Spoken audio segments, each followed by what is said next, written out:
Hello વહાલા વિદ્યાર્થી મિત્રો, કેમ છો? હું આશા રાખું છું કે તમે બધા મજામાં હશો.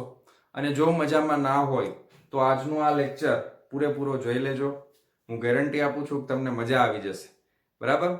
મારું નામ છે ફાલ્ગુન આદ્રોજા. હું રાજકોટથી છું અને તમે જોઈ રહ્યા છો ફિઝિક્સ વિથ ફાલ્ગુન સર.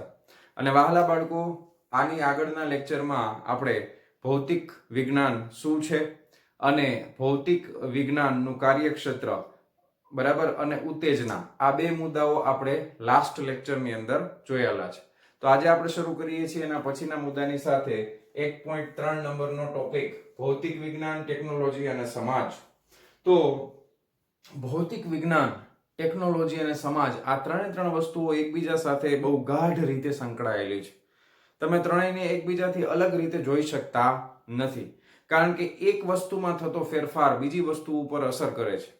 બરાબર છે? ભૌતિક વિજ્ઞાનમાં જો કોઈ નવું સંશોધન થશે, બરાબર છે, તો એ ટેકનોલોજીમાં અને સમાજમાં ફેરફાર લઈ આવશે. ઘણી વખત સમાજમાં થતા ફેરફારો ભૌતિક વિજ્ઞાનની પ્રગતિ માટે કારણભૂત બને છે. ઘણી વખત નવી નવી ટેકનોલોજીનો જે ઉદ્ભવ થાય છે એ ભૌતિક વિજ્ઞાનના પાયાની અંદર એની અંદર જે ફેરફારો થતા હોય છે એનો એ ભાગ બને છે. બરાબર? તો આ ત્રણ વસ્તુઓ બાળકો એકબીજા સાથે સંકળાયેલી છે.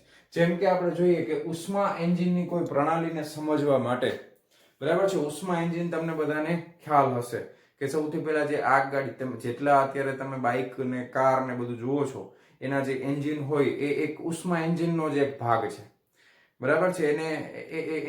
એન્જિનનો ભાગ છે ને એનું નામ છે આઈસી એન્જિન. જે કારની અંદર ને એમાં આપણે યુઝ કરીએ છીએ અને કહેવાય છે આઈસી એન્જિન, એટલે કે ઇન્ટરનલ કમ્બશન એન્જિન, જેમાં બળતણનું દહન એન્જિનની અંદર થતું એવા. બરાબર છે? તો એના વિશે આપણે અત્યારે લાંબી ચર્ચા નથી કરતા, પણ ઉષ્મા એન્જિનની પ્રણાલીને સમજવા, જ્યારે આ નવા એન્જિનનો ઉદ્ભવ થયો તો ઉષ્મા એન્જિનનો, ત્યારે વૈજ્ઞાનિકો એની પ્રણાલીને સમજવા માટે, એમાં ફેરફારો કરવા માટે, સુધારા વધારા કરવા માટે ઘણા બધા પ્રયત્નશીલ હતા. અને એ પ્રયત્નોના ભાગરૂપે એક નવો વિષય ઉદ્ભવે છે અને એ છે ઉષ્માગતિશાસ્ત્ર. શું ઉદ્ભવે છે? ઉષ્માગતિશાસ્ત્ર. એક આખો નવો વિષયનું સર્જન થઈ જાય છે. બરાબર છે? એના પછી બીજું ઉદાહરણ જોઈએ કે વરાળ યંત્ર જે છે, વરાળ યંત્રનો ઉદ્ભવ 18મી સદીમાં ઇંગ્લેન્ડમાં થયેલી ઔદ્યોગિક ક્રાંતિને આભારી છે. બરાબર છે? હવે કોઈ પણ વસ્તુ જે છે એની જ્યારે જરૂરિયાત ઉદ્ભવે, કોઈ પણ વસ્તુ જરૂરિયાત જે છે ને એ નવી ટેકનોલોજીની જનની છે. કોઈ નવી ટેકનોલોજી વિકસાવી હોય તો એની જરૂરિયાત જે ઉદ્ભવે એ નવી ટેકનોલોજીની જનેતા છે. બરાબર છે? કારણ કે જરૂરિયાત હશે તો જ આપણે એ વસ્તુ મેળવવા માટેનો પ્રયત્ન કરશું, અને એ પ્રયત્નના લીધે નવી ટેકનોલોજી વિકાસ પામે છે બાળકો. બરાબર? એના પછી જોઈએ, ઘણી વખત ટેકનોલોજી નવા ભૌતિક વિજ્ઞાનને વિકસાવે છે તો ક્યારેક ભૌતિક વિજ્ઞાન નવી ટેકનોલોજી વિકસાવે છે. બે એકબીજા સાથે સંકળાયેલા છે. ઉદાહરણ તરીકે વાયરલેસ કોમ્યુનિકેશન. અત્યારે તમે લોકો જે મોબાઈલની અંદર જોવો છો વિડીયો, અને એ જ મોબાઈલ તમે વાત કરવા માટે સગા સંબંધીઓ સાથે, તમારા ફ્રેન્ડ સર્કલની સાથે, બરાબર છે, તો એ તમે યુઝ કરો છો મોબાઈલ. હવે એ મોબાઈલની સાથે કોઈ વાયર તો કનેક્ટ છે નહીં, સિગ્નલ આવે છે અને સિગ્નલ જાય છે, તો એને કહેવામાં આવે છે વાયરલેસ કોમ્યુનિકેશન. બરાબર છે? તો વાયરલેસ કોમ્યુનિકેશનનું સંશોધન છે એ જરૂરિયાત આપણને ઊભી થઈ એના પછી થયું છે, અને એની પાછળ તો એક આખી બહુ લાંબી હિસ્ટ્રી છે, એ પણ હું તમને હમણાં કહું છું. બીજું, ભૌતિક વિજ્ઞાનના પ્રયોજન માટે પૂર્વાનુમાન બાંધવું દરેક વખતે સરળ હોતું નથી. હવે તમે મોટા ભા થઈને એવું કહી દો કે હવે આ વસ્તુ આમ જ થશે, આના પછી હવે આવી રીતે આમાં કઈ ફેરફાર થઈ શકે નહીં. બરાબર? તમે કંઈક સંશોધન કરો છો ને તમને સંશોધન કરતા એમ થયું કે ભાઈ હવે આમાં છે ને આવો ચેન્જ થઈ શકે ને, એવું તમે પહેલેથી કહી દીધું હોય. તો એવી જ કંઈક ઘટના ઇતિહાસમાં બની ગયેલી કે 1933 ની અંદર અર્નેસ્ટ રધરફોર્ડે પરમાણુમાંથી ઉર્જાના ઉત્સર્જનને નકારી કાઢ્યું. અર્નેસ્ટ રધરફોર્ડે ઘણા બધા પ્રયોગો કર્યા. એને પોતાનું જીવનનો મોટા ભાગનો જે સમય છે એ પરમાણુની પાછળ એને સમજવા માટે, એના બંધારણને સમજવા માટે કાઢી નાખ્યો. અને ત્યાર પછી એને એમ કીધું કે પરમાણુમાંથી ઉર્જાનું ઉત્સર્જન થાય એવી કોઈ સંભાવના હોતી નથી. હવે આપણે ત્યાં સામાન્ય પબ્લિક તો આવડા મોટા વૈજ્ઞાનિક એટલે આપણે તો માની લઈએ કે ના, નહીં થતી હોય. બરાબર? પણ એના થોડાક જ સમય પછી, એટલે કે 1938માં હાન અને મિટનર નામના વૈજ્ઞાનિકોએ ન્યુક્લિયરના વિખંડનની ઘટના છે એની શોધ કરી નાખી. તો આ વસ્તુ જે કહેતા હતા પૂર્વાનુમાન બાંધીને કે આવું નહીં થાય, પણ એવું થઈને થઈ ગયું. બરાબર છે. હવે આવી જ રીતના આના પછીની ઘટના વિશે ચર્ચા કરીએ તો સિલિકોનની ચિપ, બરાબર છે, બીજા વિશ્વયુદ્ધ પછી જે રેડિયો અને ટેલિવિઝનની શોધ થઈ એના પાછળ સિલિકોન ચિપ જવાબદાર છે. બરાબર છે. અને એના લીધે જ બીજા વિશ્વયુદ્ધનું અંત આવી ગયો. એના પછી બીજા વિશ્વયુદ્ધમાં યુદ્ધ કરવા માટે અમુક સંશોધન થયા હતા અને એ સંશોધન માટે વપરાયેલી નવી ટેકનોલોજી એનો માનવ જાતે પોતાના વિકાસ માટે ઉપયોગ કર્યો છે. અને એના પછી જ આપણે કોમ્પ્યુટર છે એ પહેલા બહુ મોટી સાઇઝના આવતા. અત્યારે તો તમને ખબર છે મોબાઈલ એ એક જાતનું કોમ્પ્યુટર જ છે. ખૂબ નાની સાઇઝના ટેબ્લેટથી લઈને બધી વસ્તુ અત્યારે અવેલેબલ છે. તો એની પાછળ બીજા વિશ્વયુદ્ધ પછી થયેલી જે ટેકનોલોજી વધી હતી એનો વિકાસ જે છે એ જવાબદાર છે. આપણે ઇન્ટરનેટ યુઝ કરીએ છીએ, બરાબર છે. તો એ બધું અર્ધવાહક પદાર્થો એના ઉપર થયેલા સંશોધનને આભારી છે. બરાબર છે. તો તમને આશ્ચર્ય થશે કે આ બધી વસ્તુઓ જે છે બાળકો એ બધી એકબીજા હારે ગૂઢ રીતે સંકળાયેલી છે. બરાબર છે. એને તમે આમ અલગ પાડી શકો એવું નથી, કારણ કે એકમાં થતો ફેરફાર બીજી વસ્તુઓને અસર કરે છે. બરાબર છે. તો આના પછીનો નેક્સ્ટ ટોપિક આપણે જોઈએ છીએ. ચાલો બાળકો, હવે આપણે જોવાના છીએ કુદરતમાં પ્રવર્તતા મૂળભૂત બળો, મુદ્દા નંબર 1.4, ટોપિક નંબર 1.4. હવે આપણે બળને કેવી રીતે સમજીએ છીએ તો કે આપણે બળને જનરલી આપણે રેગ્યુલર ડે ટુ ડે લાઈફમાં બળ શબ્દનો પ્રયોગ કરીએ તો આપણને ખબર છે કે દોરડું ખેંચવા માટે આપણે લગાવતા હોય તો આપણે એમ કે બળ લગાવવું પડે છે. કોઈ વસ્તુને ધક્કો મારતા હોય તો એમ કે બળ લગાવીએ છીએ. કોઈ વસ્તુ ઊંચકવાની હોય તો કે બળ લગાવીએ છીએ. ફેંકવાની હોય કેટલી દૂર જાય તો કે જેની પાસે બળ વધારે છે એની વધારે દૂર જશે. બરાબર છે. તો બળને આપણે આવી રીતે જોતા હોઈએ છીએ આપણી ડે ટુ ડે લાઈફમાં, બરાબર, રોજિંદા જીવનમાં. પણ ખરેખર એના ઉપરથી આપણે બળની સાચી વ્યાખ્યા આપી શકતા નથી. બરાબર છે. તો બળની ખરેખર સાચી વ્યાખ્યા જે છે એ કોને આપેલી છે તો કે સર આઇઝેક ન્યૂટને બળ માટેની, ભૌતિક વિજ્ઞાન માટેની સાચી વ્યાખ્યા સર આઇઝેક ન્યૂટને આપેલી છે. અને બળ થાય છે F બરાબર દળ ગુણ્યા પ્રવેગ. અને એ તમે 9મા ધોરણની અંદર શીખીને આવો છો, જો યાદ હોય તો, બાષ્પીભવન ન થઈ ગયું હોય તો. F બરાબર m ઇન્ટુ a, એટલે તમારે શોર્ટમાં એમ યાદ રખાય F બરાબર માં, બળ બરાબર માં. બરાબર ને? m એટલે દળ અને a એટલે પ્રવેગ. બરાબર. તો એ રીતના બળની સાચી વ્યાખ્યા આપણને જોવા મળે છે. અને વ્યવહારની અંદર આપણને ઘણા બધા પ્રકારના બળો આપણે જોતા હોઈએ છીએ. બરાબર છે. જેમ કે બીજી વાત કરીએ તો કોઈ પદાર્થ જે છે એને તમે પાણીની અંદર ડૂબાડો તો અમુક પદાર્થ છે પાણીની સપાટી ઉપર તરતા હોય, બરાબર, અમુક પદાર્થ છે ડૂબી જશે તો એ પદાર્થ ઉપર જો તરલના સંપર્કમાં આવે છે તો એના ઉપર શ્યામતા બળ લાગે છે. અંદર તમે નાખી દો છો તો એના ઉપર ઉત્પ્લાવક બળ લાગતું હોય છે. કોઈ સ્પ્રિંગ છે એને તમે ખેંચો છો અથવા તો સ્પ્રિંગને દબાવો છો ત્યારે એના ઉપર બળ લાગતું હોય છે. તો તમે વિચાર કરવા જશો તો બળ જે છે એને તો ઘણા બધા અલગ અલગ પ્રકારના બળોના સ્વરૂપમાં આપણે જોઈએ છીએ. પરંતુ વહાલા બાળકો, આ બધા જ બળોને તમે માત્ર 4 મૂળભૂત બળોના તરીકે તમે એને વ્યાખ્યાયિત કરી શકો છો. હવે આ જે 4 બળો અહીંયા આપેલા છે એ 4 બળો જે છે એ જ કોઈને કોઈ સ્વરૂપે તમને અલગ અલગ બળના સ્વરૂપમાં જોવા મળે છે. બરાબર છે. દાખલા તરીકે સ્પ્રિંગમાં લાગતા બળની જે આપણે ચર્ચા કરેલી છે તો સ્પ્રિંગની અંદર રહેલા વિદ્યુતભારી કણો જે છે એની આંતરક્રિયાને કારણે જે બળ લાગતું હોય એ રીતે પણ તમે એને સોલ્વ કરી શકો છો. તો એ ખરેખર તો આ 4 માંથી કોઈ એક જ હશે. સમજાય છે? તો હવે આપણે ચર્ચા કરવાની છે આ કુદરતમાં પ્રવર્તતા મૂળભૂત 4 બળો વિશેની. અને આ જે છે ટોપિક આખા પ્રકરણનો, આખા ચેપ્ટરનો સૌથી અગત્યનો ટોપિક જો હોય તો એ આ છે. બરાબર છે. તો સૌથી પહેલા બળની વાત કરીએ, ગુરુત્વાકર્ષણ બળ. તો તમને ખબર છે ગુરુત્વાકર્ષણ બળ જે છે એ દ્રવ્યમાન, જે વસ્તુ પાસે દ્રવ્યમાન હોય, દળ હોય, તો એ દળ વાળા પદાર્થો 2 હોય કે 2 થી વધારે હોય એ બધા વચ્ચે શું લાગે? ગુરુત્વાકર્ષણ બળ લાગે. બરાબર છે. દાખલા તરીકે 2 ગોળાઓ છે તો 2 ગોળા એકબીજાથી કેટલા દૂર છે એ પ્રમાણે ગુરુત્વાકર્ષણ બળ એના ઉપર લાગતું હોય છે. અને ગુરુત્વાકર્ષણ બળનું સમીકરણ શું છે બાળકો? F બરાબર G m1 m2 upon r². બરાબર છે. આ સમીકરણ પણ જો તમને યાદ હોય તો 9મા ધોરણમાં આવી ગયેલું છે. બરાબર, F બરાબર Gm1m2/r². તો આ સર આઇઝેક ન્યૂટને આપેલું સમીકરણ છે ગુરુત્વાકર્ષણ બળનું. હવે આ ગુરુત્વાકર્ષણ બળ તો કે કેટલા અંતર સુધી લાગે, નાના અંતર સુધી લાગે કે ઇન્ફાઇનાઇટ એટલે કે અનંત અંતર આપણે ગણી શકાય એટલા લાંબા અંતર સુધી પણ લાગે? તો કે હા, એ ગુરુ અંતરીય બળ છે. કેવું બળ છે?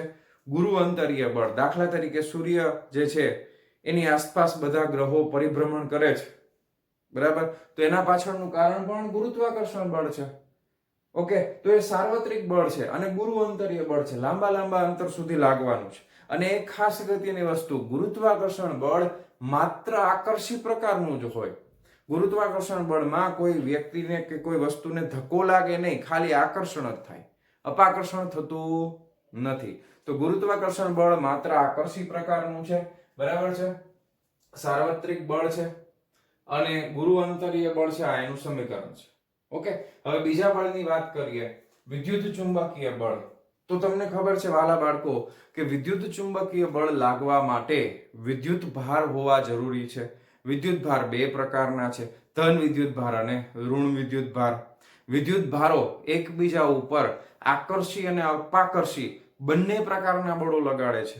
જેમ કે સમાન વિદ્યુત ભારો હશે, એટલે કે બે ધન વિદ્યુત ભાર હોય અથવા તો બે ઋણ વિદ્યુત ભાર હોય, તો આ બંને વિદ્યુત ભારો એકબીજાને અપાકર્ષે છે. જ્યારે કે વિજાતીય પ્રકારના વિદ્યુત ભાર હોય બાળકો, દાખલા તરીકે એક ધન છે અને એક ઋણ છે, તો બંને વચ્ચે આકર્ષી પ્રકારનું બળ લાગે છે. તો આને કહેવામાં આવે છે વિદ્યુતીય બળ. કેવું બળ? વિદ્યુત ચુંબકીય બળ. અને વિદ્યુત ચુંબકીય બળ, દાખલા તરીકે વિદ્યુત ભારો સ્થિર હોય તો એને કુલમ્બના નિયમ વડે સમજી શકાય છે. અને કુલમ્બના નિયમમાં પણ આ જ પ્રકારનું સમીકરણ આપણને જોવા મળે છે. F બરાબર K Q1 Q2. અહીંયા લખી પણ દઉં, ચાલો. F બરાબર K Q1 Q2/r². આ કુલમ્બીય બળનું સમીકરણ છે, બરાબર છે. આ આપણે 12મા ધોરણમાં જોવાના છીએ, આ આપણે 11મા ધોરણમાં જોવાના છીએ. ક્લિયર છે? તો તમે કહી શકો કે એ વિદ્યુતીય બળ બંને પ્રકારનું હોય, આકર્ષી પણ હોય અથવા તો અપાકર્ષી પણ હોય, બરાબર છે. હવે વાત કરીએ એની પ્રબળતાની. તો વિદ્યુતીય બળ છે એ ગુરુત્વાકર્ષણ બળ થી ખૂબ જ વધારે પ્રબળ છે. ગુરુત્વીય બળ સૌથી ઓછું પ્રબળ છે. હવે એક કોમન સેન્સ થી તમે વિચારો કે જો ગુરુત્વાકર્ષણ બળ એટલું બધું વધારે પ્રબળ હોત તો આપણે એક રીતે કહીએ ને તો આપણે જીવી જ ના શકત, કારણ કે આપણે કોઈને કોઈ વસ્તુ હારે ચોટી જ ગયા હોત, બરાબર છે. જો આ રૂમની અંદર ઘણી બધી વસ્તુઓ છે, બરાબર, એ પાછળ માર્કર બોર્ડ છે, હવે તમે એમ થાય કે સર તમે આમ દઈને ચોટી ગયા, એવું થાય નહીં, કારણ કે ગુરુત્વાકર્ષણ બળ એટલું બધું વધારે પ્રબળ નથી, એ નિર્બળ છે, બરાબર. અને બીજી વસ્તુ કે દ્રવ્યમાન ઉપર આધાર રાખે છે. આપણું દ્રવ્ય અને પૃથ્વીનું દ્રવ્યની તમે ગણતરી કરો તો કેટલું મોટું હોય, અને પૃથ્વીની સાપેક્ષમાં પાછા સૂર્યના દ્રવ્યની ગણતરી કરો તો એ તો ખૂબ જ વધારે હોય, બરાબર છે. તો જેની પાસે દ્રવ્ય વધારે એટલે કે માસ વધારે છે એ વધારે ગુરુત્વાકર્ષણ બળ ઉદ્ભવી શકે છે, બરાબર છે, એના ઉપર વધારે લાગશે. તો ગુરુત્વાકર્ષણ બળ કરતા વિદ્યુતીય બળ છે 10⁻36 ગણું મોટું હોય છે. વિચાર તો કરો કેટલું મોટું છે, 10⁻36. આટલું બધું વધારે છે વિદ્યુત ચુંબકીય બળ. તો ગુરુત્વાકર્ષણ બળનું તો કાંઈ ના આવે. તો કોઈ દાખલો આપણે ગણતા હોય અને ત્યારે તમારે જો બે વસ્તુ જોવાની આવે, વિદ્યુતીય બળ અને ગુરુત્વાકર્ષણ બળ, તો આપણને શું ફાયદો થાય? ગુરુત્વાકર્ષણ બળને આપણે આખા દાખલામાં અવગણી નાખવાનું, કારણ કે આ તો જોવો તમે 10⁻36 ગણું મોટું છે, એટલા માટે તો આપણે આ સમજીએ છીએ કે જ્યારે આનું કેલ્ક્યુલેશન કરશું ત્યારે આને આપણે વચમાં લેશું નહીં, કારણ કે આ તો અવગણી શકાય એટલું નાનું હોય, સમજાય છે. હવે એના પછીનું કયું બળ છે? તો કે એના પછી એક જે છે એ પ્રબળ ન્યુક્લિયર બળ છે. પ્રબળ ન્યુક્લિયર બળ એ કઈ જગ્યાએ લાગે છે પહેલા તો એ સમજીએ. પ્રબળ ન્યુક્લિયર બળ તમને ખબર છે, કેમિસ્ટ્રીમાં તમે શીખો છો કે કોઈ પણ પરમાણુ છે કેમાંથી બનેલો હોય? તો કે પ્રોટોન, ન્યુટ્રોન અને ઇલેક્ટ્રોન. હવે ઇલેક્ટ્રોન છે એ કક્ષાની અંદર પરિભ્રમણ કરતા હોય છે અને પ્રોટોન અને ન્યુટ્રોન છે એ ન્યુક્લિયસની અંદર રહેલા હોય છે. હવે એક વસ્તુ તમે વિચાર કરો કે આટલી બધી સંખ્યામાં પ્રોટોન હોય ન્યુક્લિયસની અંદર, તો એ બધા વચ્ચે વિદ્યુતીય બળ તો લાગતું જ હોય અને એ પાછું અપાકર્ષી પ્રકારનું હોય, છતાં પણ આટલા બધા પ્રોટોન એક સાથે ન્યુક્લિયસની અંદર કેવી રીતે રહી શકતા હશે? બરાબર છે. ત્યારે આપણને ખ્યાલ આવે છે કે એની અંદર એક વધારાનું બીજું બળ હોય જેને આપણે કહીએ છીએ પ્રબળ ન્યુક્લિયર બળ. શું કહીએ છીએ? પ્રબળ ન્યુક્લિયર બળ. તો ન્યુક્લિયસની અંદર પ્રબળ ન્યુક્લિયર બળ લાગતું હોય તો એ પ્રોટોન પ્રોટોન વચ્ચે પણ લાગે છે અને ન્યુટ્રોન ન્યુટ્રોન વચ્ચે અને પ્રોટોન અને ન્યુટ્રોન વચ્ચે પણ આ બળ લાગતું હોય છે. અને તમને ખબર છે કે ન્યુક્લિયસ સૌથી સૂક્ષ્મ વિસ્તાર છે, તો આ બળની જે અવધિ કહેવામાં આવે તો એ ખૂબ જ સૂક્ષ્મ હોય, 10⁻15 ઘાત મીટરની. કારણ કે ન્યુક્લિયસની ત્રિજ્યા, એનું જે વ્યાસ છે એ જેટલો સૂક્ષ્મ છે, બરાબર છે, એની ત્રિજ્યા જ ખૂબ નાની છે. તો હવે એમાં બે પ્રોટોન વચ્ચે જગ્યા કેટલી હોય? હવે એટલી જગ્યામાં એ લાગે તો એ ખૂબ જ સૂક્ષ્મ છે. 10⁻15 ઘાત મીટર જેટલી સૂક્ષ્મ અવધિની અંદર એ પ્રબળ ન્યુક્લિયર બળ છે એ લાગશે. અને આના ઉપરથી જ, પ્રબળ ન્યુક્લિયર બળ ઉપરથી જ આપણે ન્યુક્લિયર બોમ્બ અને ન્યુક્લિયર પાવર પ્લાન્ટ ની શોધ કરેલી છે, બરાબર છે. તો એ કેટલું પ્રબળ હશે, કેટલું વિશાળ હશે એની કલ્પના આપણે કરી શકીએ. અને વિદ્યુત ચુંબકીય બળ કરતા 100 ગણું વધારે, આના કરતા આ છે એ 100 ગણું વધારે પ્રબળ છે, બરાબર છે. તો આના કરતા કેટલું થાય? અહીંયા 10⁻36 ઘાત છે, એમાં 2 ઉમેરી દો તો આના કરતા પાછું 10⁻38 ઘાત ગણું વધારે પ્રબળ થઈ જશે. સમજાય છે? તો એ છે પ્રબળ ન્યુક્લિયર બળ. માત્ર ન્યુક્લિયસની અંદરના વિસ્તારમાં જ લાગે છે, વિસ્તાર ખૂબ જ નાનો છે, બરાબર. તો આ ત્રણે ત્રણમાં સૌથી વધારે પ્રબળ થાય છે પ્રબળ ન્યુક્લિયર બળ. અને છેલ્લું જે મૂળભૂત બળોમાં આપણે સ્વીકાર કરેલો છે એ છે નિર્બળ ન્યુક્લિયર બળ. હવે નિર્બળ ન્યુક્લિયર બળ વિશે આપણે જાજી ડિસ્કશન કરવાની રહેતી નથી. એનું કારણ છે કે નિર્બળ ન્યુક્લિયર બળ છે એ વીક છે, અને બીજું એ અમુક ચોક્કસ પરિસ્થિતિની અંદર જ ઉદ્ભવે છે. અને એ પરિસ્થિતિ શું છે? તો કે ન્યુક્લિયસમાંથી જ્યારે બીટા કણોનું ઉત્સર્જન જોવા મળે. હવે તમને ખબર છે કે 3 પ્રકારનું રેડિયેશન થતું હોય છે. Okay, alpha radiation, beta radiation અને ગામા રેડિયેશન. આ તમે સાંભળેલું તો હશે જ, ગેરંટી છે, બરાબર. તો હવે એમાંથી જે બીટા રેડિયેશન છે કે જ્યારે ન્યુક્લિયસની અંદર રહેલો પ્રોટોન છે એ કાં તો ન્યુટ્રોનમાં રૂપાંતર થતો હોય અથવા તો ન્યુટ્રોન છે એ પ્રોટોનમાં રૂપાંતર થતો હોય. તો જ્યારે આ પ્રક્રિયા થાય છે ન્યુક્લિયસની અંદર, તો એ વખતે બીટા કણોનું ઉત્સર્જન જોવા મળે છે. અને બીટા કણો પણ 2 પ્રકારના હોય છે, એક હોય છે ધન અને બીજો હોય છે ઋણ, બરાબર.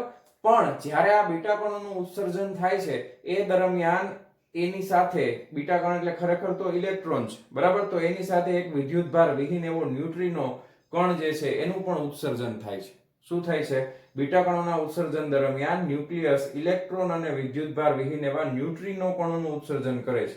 હવે આ ન્યુટ્રિનો કણ છે ને બહુ વિચિત્ર છે. એ વિદ્યુતભાર વિહીન તો છે જ, પણ દળ વિહીન પણ છે. એનું કોઈ વજન પણ હોતું નથી. એવું કહેવામાં આવે છે કે આ ન્યુટ્રિનો 2 કણ હોય છે. ન્યુટ્રિનો હોય છે ને એક એન્ટી ન્યુટ્રિનો હોય છે, બરાબર છે. અને એ કણ એવા છે કે કોઈ પણ જાતની પ્રક્રિયા કર્યા વગર પૃથ્વીના એક છેડામાંથી જો નીકળે જાય, ઘૂસી જાય અંદર, તો બીજા છેડામાંથી કોઈ પ્રક્રિયા કર્યા વગર બહાર નીકળી જાય છે. તો આપણને ખબર જ નથી પડતી કે આવી રીતના કોઈ કણ એમાંથી નીકળતો હોય છે, કારણ કે એ દળ રહિત પણ છે, બરાબર. તો આ નિર્બળ ન્યુક્લિયર બળ, એના વિશે આપણે બહુ ઝાઝી ડિસ્કશન આવશે નહીં આગળ પણ. અને એની અવધિ છે એ ખૂબ જ સૂક્ષ્મ, કારણ કે એ તમને કહું ને કે પ્રોટોનમાંથી ન્યુટ્રોનનું રૂપાંતર થાય ત્યારે, અથવા ન્યુટ્રોનમાંથી પ્રોટોન. હવે એ ક્યાં હોય? તો કે પરમાણુના ન્યુક્લિયસની અંદર. તો હવે એ ઓલરેડી પરમાણુના ન્યુક્લિયસની ત્રિજ્યા અથવા તો એનો વ્યાસ જે છે એ તો ખૂબ જ સૂક્ષ્મ હોય છે, 10⁻15 ઘાત મીટરનો. તો આની અવધિ તો એના કરતા પણ નાની થાય. કેટલી થાય? 10⁻16 ઘાત મીટર જેટલી. કેટલી થશે? 10⁻16 ઘાત મીટર જેટલી. હવે જો આ નિર્બળ ન્યુક્લિયર બળ છે એ પણ ગુરુત્વાકર્ષણ બળ કરતા તો વધારે જ પ્રબળ છે, બાળકો. અને આ બંને કરતા ઓછું પ્રબળ છે અને આના કરતા વધુ પ્રબળ છે. તો હવે આપણે સ્ટેપ બાય સ્ટેપ જોઈ લઈએ. પ્રબળતા પ્રમાણે જોવું હોય તો સૌથી વધારે પ્રબળ તો કે સ્ટ્રોંગ ન્યુક્લિયર બળ છે. બીજા નંબર ઉપર શું આવે? તો કે વિદ્યુત ચુંબકીય બળ આવે. ત્રીજા નંબર ઉપર નિર્બળ ન્યુક્લિયર બળ આવશે. અને ચોથા નંબર ઉપર બાળકો ગુરુત્વાકર્ષણ બળ આવશે, બરાબર છે. તો આ અગત્યનો મુદ્દો છે. મેં આગળના એક પણ મુદ્દામાં કીધું નથી, પણ આ જો તમારે તમારી નોટબુકની અંદર નોટ ડાઉન કરવું હોય તો આ કોઠો જે છે એ તમે નોટ ડાઉન કરી લેજો. અને હવે જોઈએ છીએ આપણે આના પછીનો નેક્સ્ટ ટોપિક. ચાલો બાળકો, હવે આપણે જોવાના છીએ બળોના એકીકરણ તરફ. હવે એકીકરણ વિશે આપણે ઓલરેડી આગળના લેક્ચરમાં જોયેલું છે. હવે આપણને એમ થાય કે આ 4 મૂળભૂત બળો છે, હવે એમાંથી પણ જો આપણે શોર્ટ કરીને કંઈક એક જ બનાવી નાખીએ તો એવા પ્રયત્નો આપણે નહીં પણ વૈજ્ઞાનિકોએ પણ કરેલા છે. હવે એમને પણ એવું થયું કે આ 4 મૂળભૂત બળો છે એમાંથી કોઈ બે ભેગા કરીને એક બનાવી નાખીએ, કોઈ ત્રણ ભેગા કરીને એક જ બળ બનાવી નાખીએ અને કંઈ થઈ શકે એવું હોય તો હવે એવા પ્રયોગો પણ થયેલા છે. જેમ કે ન્યૂટને શું કર્યું તો કે ભૂમિગત અને અવકાશીય પ્રભાવ ક્ષેત્રોને ગુરુત્વાકર્ષણના નિયમ વડે એકત્રિત કર્યા. ભૂમિગત એટલે તમે સમજો ટેરેસ્ટ્રીયલ કહેવાય. ભૂમિગત એટલે શું? ટેરેસ્ટ્રીયલ, કે પૃથ્વી ઉપરનો દરેકે દરેક પદાર્થ એ ગુરુત્વાકર્ષણ બળ અનુભવે છે અને પૃથ્વીના વાતાવરણની બહારના ગ્રહો અને આકાશગંગાને જે કંઈ પણ હોય તે બધું, બરાબર, એ પણ ગુરુત્વાકર્ષણ બળ અનુભવે છે. તો આ નિયમ બધી જગ્યાએ લાગુ પાડી શકાય છે, બેને ભેગા કરી શકાય. ઓર્સ્ટેડ અને ફેરેડેની પ્રાયોગિક શોધોએ દર્શાવ્યું, ઓર્સ્ટેડ અને ફેરેડે, કે વિદ્યુત અને ચુંબકીય ઘટનાઓ સામાન્યતઃ એકબીજાથી અલગ પાડી શકાતી નથી. હવે જો પહેલાના સમયમાં આ શોધ થઈ એના પહેલા ચુંબકત્વનું શાસ્ત્ર આખું અલગ. જે ચુંબક તમને ખબર છે ને, ગજીયો ચુંબક ને એ બધું નામ સાંભળેલું હશે. તો ચુંબકમાં ઉત્તર ધ્રુવ દક્ષિણ ધ્રુવ હોય, તો એ ચુંબકીય ઘટનાઓ બધી અલગ અને વિદ્યુતીય ઘટનાઓ બધી અલગ, બરાબર છે. વિદ્યુતીય ઘટનાઓ આખી અલગ માનવામાં આવતી, ચુંબકીય ઘટનાઓ આખી અલગ માનવામાં આવતી. અને પછી આપણને ખબર પડી કે જ્યારે વિદ્યુત ભાર ગતિ કરતો હોય તો એ પણ પોતાની આસપાસ ચુંબકીય ક્ષેત્ર ઉત્પન્ન કરે છે, બરાબર છે. તો એ ક્યારે ખબર પડી? કે જ્યારે આપણે ઓર્સ્ટેડ અને ફેરેડેની પ્રાયોગિક શોધો ઉપરથી આપણને ખ્યાલ આવ્યો કે તમે વિદ્યુતીય બળો અને ચુંબકીય બળો છે બેને જુદા જુદા સમજી શકતા નથી. બેને એકબીજાની જરૂર પડશે તો એ બેનું એકાકીકરણ થઈ શકે, કરી શકાય. પછી મેક્સવેલે શું કહ્યું કે પ્રકાશ એ વિદ્યુત ચુંબકીય તરંગ છે. પ્રકાશ છે એ ખરેખર ઉર્જાનું સ્વરૂપ છે અને પ્રકાશ છે એ શું છે? તો કે વિદ્યુત ચુંબકીય તરંગ છે. તો પ્રકાશ જે ગતિ કરતો હશે તો એમાં વિદ્યુતના તરંગો, વિદ્યુત ક્ષેત્ર પણ હશે અને ચુંબકીય ક્ષેત્ર પણ હશે. તો એ રીતે તમે એને વિદ્યુત ચુંબકીય તરંગો કહી શકો. તો એ ખરેખર વિદ્યુત ચુંબકીય તરંગ છે. તો વિદ્યુત શાસ્ત્ર પણ આવી ગયું અને ચુંબકીય શાસ્ત્ર પણ આવી ગયું. વિદ્યુત ક્ષેત્ર પણ છે અને ચુંબકીય ક્ષેત્ર પણ છે. તો વિદ્યુતીય બળો અને ચુંબકીય બળો બે અલગ અલગ હોઈ શકે નહીં, બરાબર છે. તો વિદ્યુત ચુંબકત્વ અને પ્રકાશ શાસ્ત્ર, વળી પાછું પ્રકાશની વાત કરી તો પ્રકાશ શાસ્ત્ર આખું અલગ છે. તો પ્રકાશ શાસ્ત્ર કોની હારે સંકળાયેલું છે? વિદ્યુત ચુંબકત્વ હારે. તો બધાય શાસ્ત્રો શું છે? એકબીજા હારે સંકળાયેલા છે.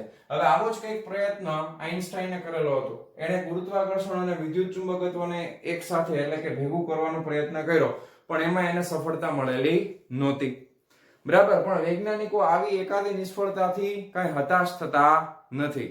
વૈજ્ઞાનિકોના પ્રયત્નો ચાલુ જ હોય છે. બધા બળોને એકબીજા સાથે સાંકળવા માટેના પ્રયત્નો હજી પણ ચાલુ જ છે, બરાબર છે. તો આ હતું બળોના એકીકરણ તરફ. હવે આપણે જોઈએ છીએ આના પછીનો નેક્સ્ટ મુદ્દો.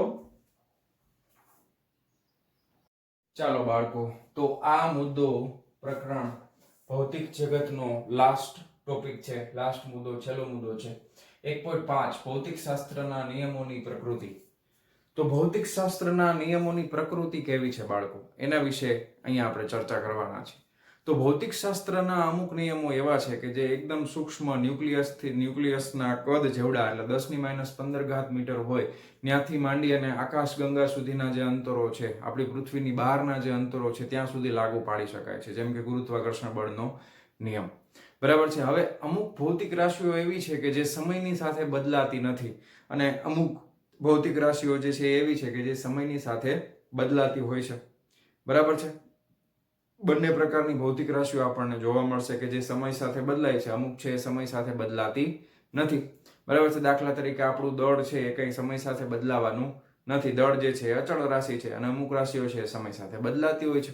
દાખલા તરીકે કોઈ વસ્તુ ગતિમાં હોય તો એની પાસે વેગ હોઈ શકે, પ્રવેગ હોઈ શકે. તો એ બધી વસ્તુઓ એવી છે કે જે સમય સાથે બદલાઈ શકે છે, બરાબર. અને એના પછી આપણે જોવાના છીએ ઉર્જા સંરક્ષણ. તમને બધાને ખ્યાલ છે ઉર્જા છે એને ઉત્પન્ન કરી શકાતી નથી, ઉર્જાનો નાશ કરી શકાતો નથી, ઉર્જાનું ફક્ત એક સ્વરૂપમાંથી બીજા સ્વરૂપમાં રૂપાંતર કરી શકાય છે. આને કહેવામાં આવે છે ઉર્જા સંરક્ષણનો નિયમ. તો એવું કહી શકાય કે વિશ્વમાં ઉર્જાનો કુલ જથ્થો અચળ છે. વિશ્વમાં રહેલી ઉર્જાનો કુલ જથ્થો કેવો છે? અચળ છે. હવે બીજી વસ્તુ આપણે જોઈએ કે દાખલા તરીકે આ માર્કર છે, બરાબર છે, આને ઉપર ઉછાળવામાં આવે, બરાબર, અને દાખલા તરીકે અહીંયાથી આપણે એને મૂકવામાં આવે તો અહીંયા આગળ જ્યારે મૂકતી વખતે એની પાસે સ્થિતિ ઉર્જા છે એ જ્યારે નીચે આવે છે ત્યારે કઈ ઉર્જામાં રૂપાંતર થાય છે? ગતિ ઉર્જામાં રૂપાંતર થાય છે. એટલે અલ્ટિમેટલી યાંત્રિક ઉર્જા એટલે ગતિ ઉર્જા વત્તા સ્થિતિ ઉર્જા. આ તમને ખબર હશે, યાંત્રિક ઉર્જા બરાબર શું થાય બાળકો? ગતિ ઉર્જા વત્તા સ્થિતિ ઉર્જા, તો આ કુલ ઉર્જા જે છે એટલે કે યાંત્રિક ઉર્જા જે છે એ હંમેશા અચળ રહેવાની હોય છે. પણ ઘણી વખત આપણે વ્યવહારિક દ્રષ્ટિએ જોતા હોય ત્યારે આપણને એવું લાગતું નથી. દાખલા તરીકે ગુરુત્વાકર્ષણ બળની વાત કરીએ તો પૃથ્વી ઉપર તો સરખું લાગે છે, એનો આધાર એના દળ ઉપર નથી રહેલો. તો આપણને એમ થાય કે જ્યારે કોઈ પીછાને અને એક ભારે ગોળાને મૂકવામાં આવે તો બે એક સાથે પડવા જોઈએ, પણ પડતા નથી. કારણ કે વાતાવરણની અંદર રહેલી હવાના કારણે હવાનું અવરોધક બળ છે એ દરેક પદાર્થ ઉપર લાગતું હોય છે, અને એના લીધે બે એક જ સેમ સમયે નીચે આવવાના બદલે અલગ અલગ સમયે નીચે આવે છે. પીછું છે એ બહુ મોડું નીચે આવશે અને ભારે પદાર્થ છે એ બહુ ઝડપથી નીચે આવતો હોય છે. તો આપણને એમ થાય કે એમાં સ્થિતિ ઉર્જા અને ગતિ ઉર્જા કેમ સરખી નથી રહેતી, પણ બાળકો એ ખરેખર સરખી જ હોય છે. પરંતુ થાય છે એવું કે એની એક ઉર્જાનું રૂપાંતર જે છે હવાના અવરોધની જે ઉર્જા છે એના સ્વરૂપમાં, ઘણી વખત ધ્વનિ ઉર્જાના સ્વરૂપમાં, અને એના પછી છેલ્લે એનું ઉષ્મા ઉર્જાના સ્વરૂપમાં રૂપાંતર થઈ જાય છે. પણ કુલ ઉર્જાનો જથ્થો તો હંમેશા કેવો રહેવાનો હોય છે બાળકો? અચળ જ રહેલો હોય છે. બરાબર છે. તો આ ઉર્જા સંરક્ષણનો નિયમ ભૌતિક વિજ્ઞાન માટે ખૂબ જ અગત્યનો નિયમ છે. હવે એના પછી જ્યારે બહુ સૌથી આગળના સમયમાં આઈન્સ્ટાઈને જે સંશોધન કર્યું, E બરાબર mc², આઈન્સ્ટાઈને આપણને સમીકરણ આપ્યું છે E બરાબર mc². આનાથી તમે બધાય પરિચિત હશો. હવે આ સમીકરણ જ્યારે આપણને આઈન્સ્ટાઈને આપ્યું એના પહેલા દળનું સંરક્ષણ અલગ રીતે માનવામાં આવતું અને ઉર્જાનું સંરક્ષણ અલગ રીતે માનવામાં આવતું. બરાબર. પણ આ સમીકરણ પરથી આપણને હવે એવું ખબર પડે છે કે દળનું રૂપાંતર છે એ ઉર્જામાં પણ થઈ શકે અને ઉર્જાનું રૂપાંતર છે એ દળમાં પણ થઈ શકે. બરાબર છે. આ બધી એકદમ સૂક્ષ્મ ઘટનાઓ છે. અને ન્યુક્લિયસ પ્રક્રિયાઓ, બરાબર છે, જેમ કે ન્યુક્લિયર વિખંડનની પ્રક્રિયા થાય તો એ ઘટનાઓ દરમિયાન તમે આ સિદ્ધાંતનો ઉપયોગ કરીને એમાં ઉર્જાની ગણતરી આપણે કરી શકીએ છીએ. તો ભૌતિક વિજ્ઞાન ખૂબ જ રસપ્રદ વિષય છે, અને જેટલું તમે એને દિલથી સમજશો એટલું જ તમને ભૌતિક વિજ્ઞાનની અંદર મજા આવશે, એ હું તમને ગેરંટી આપું છું. બરાબર છે. તો વહાલા વિદ્યાર્થી મિત્રો, આવી તો ઘણી બધી ભૌતિક વિજ્ઞાનને લગતી વસ્તુઓ આપણે આ સબ્જેક્ટની અંદર, આ વિષયની અંદર જોવાના છીએ, સમજવાના છીએ, અને એને આપણે ડિટેલમાં અભ્યાસ પણ કરીશું. બરાબર છે. તો આશા રાખું છું કે આજનો આ લેક્ચર તમને મજા આવી હશે લેક્ચરની અંદર. બરાબર. અને આવા જ વિડીયો લેક્ચર્સ જોવા માટે તમે મારી ચેનલને સબસ્ક્રાઇબ કરી શકો છો, વિડીયોને લાઈક કરી શકો છો, અને તમારા મિત્રોની સાથે શેર પણ કરી શકો છો. તો વહાલા વિદ્યાર્થી મિત્રો, મળીએ છીએ નેક્સ્ટ વિડીયો લેક્ચરમાં. ત્યાં સુધી આવજો.